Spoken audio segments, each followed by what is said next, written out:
ሰላም ሰላም እንደምን አላችሁ የቻናሌ ተከታታዮቼ እንደናችሁ። ይህ አነቃቂና ትምህርት አዘል ቪዲዮ ነው። ሰብስክራይብ ማድረጋችሁን እንዳትረሱ። አንድ ሰው በአንድ አካባቢ ላይ ቤት ሰርቶ 10 ክላስ ቤት ሰርቶ በዛ ብቻውን ይኖር ነበረ። አንድ ቀን ተለታት አንድ ቀን በሩ ይንኳኳል።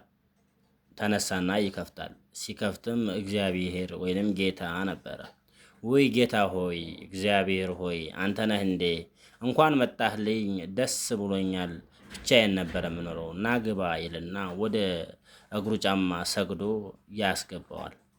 ተገባም በኋላ በል ከኔ ጋር እንድትኖር ይችን አንዷን ክላስ ሰጥቻለሁና ከዚህ አብረን እንኖር ይልና ይሰጠዋል። እሺ ብሎ ጌታም በተሰጠው በዛች በአንድ ክላስ ውስጥ መኖሩን ቀጠለ። በድጋሜ በሩ ተንኳኳ። ተነሳና ሲከፍት ሰይጣን ነበረ። ውይ በስመ አብ ወወልድ ወመንፈስ ቅዱስ አሐዱ አምላክ። ጌታ ሆይ አንተ እያለህ እንዴት ሰይጣን ሊመጣ ቻለ ይለዋል። ቤቱ ያንተ እንጂ የኔ አይደለም ይለዋል። የዚህን ጊዜ ድጋሜ በሩ ይንኳኳል። ሲከፍት ራሱ ሰይጣን ነበረ። ወይ ጌታ ሆይ አንተ እያለህ እንዴት አሁንም በድጋሜ ሰይጣን ሊመጣ ቻለ ይለዋል። ቤቱ ያንተ እንጂ የኔ አይደለም ይለዋል።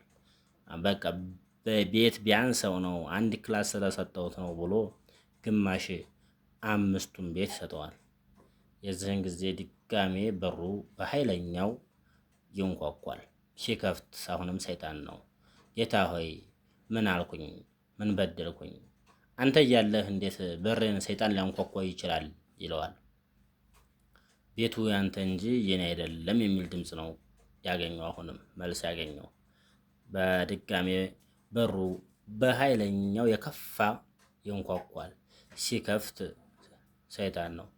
ፈጣሪ ሆይ ጌታ ሆይ ምን ነው አልኩ? ምን አልኩ? አንተ እያለህ እንዴት ይንኳኳል ሲለው ቤቱ ያንተ እንጂ የኔ አይደለም። በቃ 9ኙንም ሰጥቻለሁ እኔ አንዷን ክላስ ይዛለሁ ብሎ አንዷን ክላስ ብቻ ባለቤት ይዞ 9ኙንም ለእግዚአብሔር ሰጥቶ ይቀመጣል። የበለጠ ባደገኛው በሩ ተንኳኳ። ሲከፍት ሰይጣን ነው። በጣም በምሬት እግዚአብሔር ሆይ ምን አልኩ? ምን አልኩ? ምን አልኩኝ? አንተ እያለህ ሰይጣን በሬን ያንኳኳል ሲለው ቤቱ አንተ እንጂ የኔ አይደለም የሚል መልስ አገኘ። ሁሉንም ሰጥቻለሁ አለና ሁሉንም ለጌታ ለፈጣሪ ሰጠ። በሩ ተንኳኳ። እግዚአብሔርን ብድግ አደረገና ከፈተ። ሰይጣንም ወይ ጌታ ሆይ ያንተ ቤት መሆኑን አላውቅም፣ ያንተ ነው እንዴ ብሎ ተመልሶ ጠፋ። በዛው ጠፍቶ ቀረ። ከዚህ የምትማሩት ነገር በህይወታችሁ ውስጥ ያለውን ነገር ሙሉ በሙሉ ለእግዚአብሔር እንደምትሰጡ ነው። ልጆቻችሁን፣ ንብረታችሁን፣ ህይወታችሁን፣ ሁሉ ነገራችሁን ለፈጣሪ ሳትከፋፈሉ ሁሉንም በህይወታችሁ ውስጥ ያለውን ነገር አለኝ የምትሉትን ነገር ለእግዚአብሔር ጠቅላችሁ ጨርሳችሁ ስጡ።